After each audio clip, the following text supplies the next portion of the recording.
Hello and welcome to our Inside Sheets. So, today, talking about the A Court of Thorns and Roses trilogy. A Court of Thorns and Roses, A Court of Mist and Fury, and A Court of Something and Something. Shadows and Ruin, maybe? Anyway, if you haven't read this series, I highly suggest it. Suggested it to a friend recently, and I think they'll like it when they get to it. But if you haven't read them, this is the general synopsis of book one. No real spoilers. Feyre, the main character, was born into a rich family who lost all their wealth, and she was tasked with taking care of them. She has a cantankerous oldest sister and a lovely but naive older sister. Their father is a complete bum. She goes out hunting into the woods, very Katniss Everdeen, and sees a wolf of particular size and is like, that's not a normal wolf. It's either a freak of nature or it's something else. And that starts her whole journey. That's the beginning of learning what it means to survive and then learning what it means to live. Now, that's book one. Book two, she learns that just because you have one first great option doesn't mean it's the only good option, and sometimes it's even better.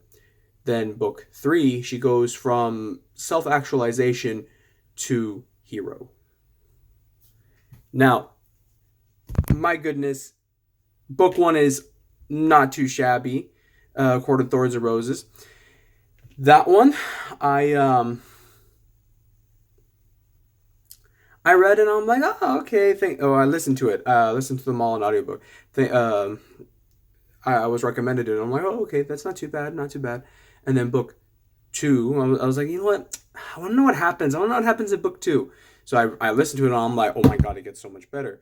And then I'm like, shit, here we go again. And book three, I read it and it was freaking phenomenal. I loved it. It was worth it, definitely. Can't believe that I let it slip for so long. So now that I would rate out of 5 stars, book one is 3.5. Book two is 4, and book three, got confused with the numbers there. Book three is either 4 or 4.5 stars. Depends on your taste, but it is good. Also, not for children. Definitely not for children, and they get spicy. All right, now that is done. Here's what they are actually about.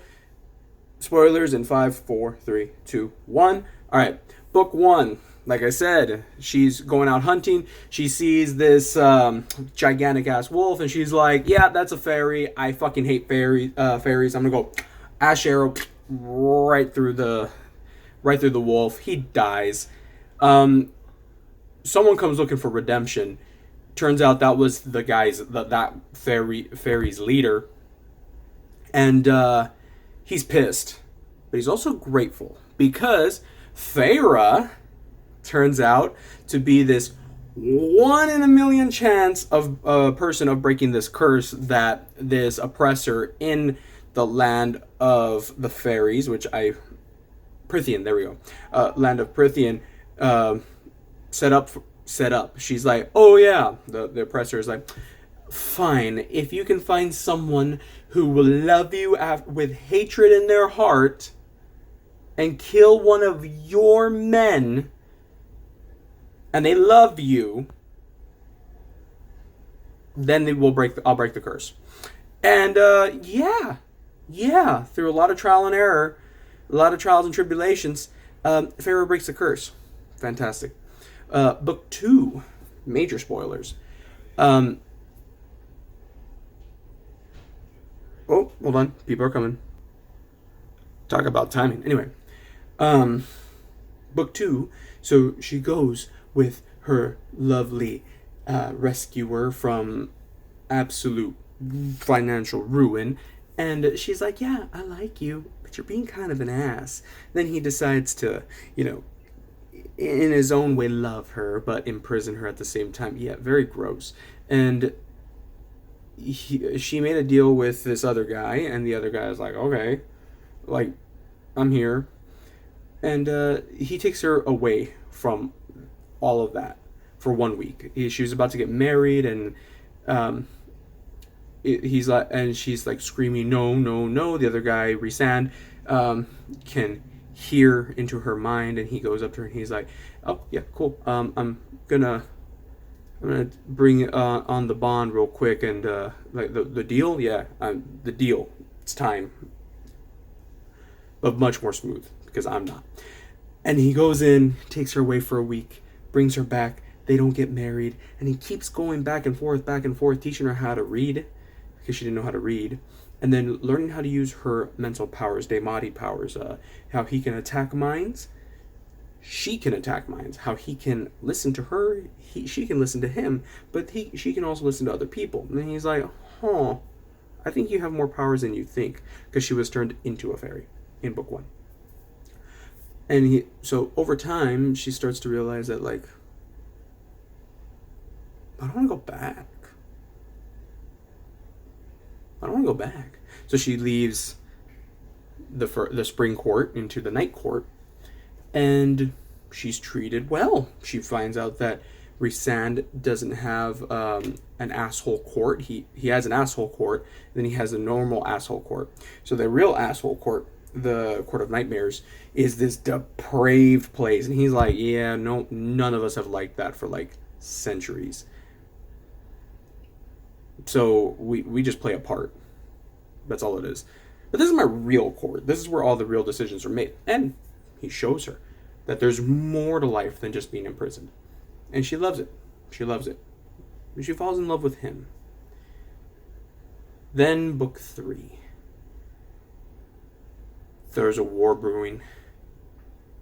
And Feyre realizes there's a lot that needs to be done in order to protect her people. She goes into the Court of Nightmares and turns it into her people, loves them, and loves what has become of her and of her connection to them. So, they are her people now, and she treats them as such. And war is waged. Battles are won and lost. And it gets close. Really close. But they pull through. And a new age dawns. Peace can finally be established, at least tentatively. And it was all worth it in the end. Anyway, if you like this video, like, share, subscribe, and stay tuned for more. Also, I'm an author. I am. You can find it in like my bio link or whatever. There's something there on my YouTube channel. You can find my books. Not the best author in the world, but hey, I've tried. Though I do have an idea that's been sticking in my head, and maybe I'll write something better, and since I'm more experienced, maybe it'll come out better. Who knows? Anyway, see you next time.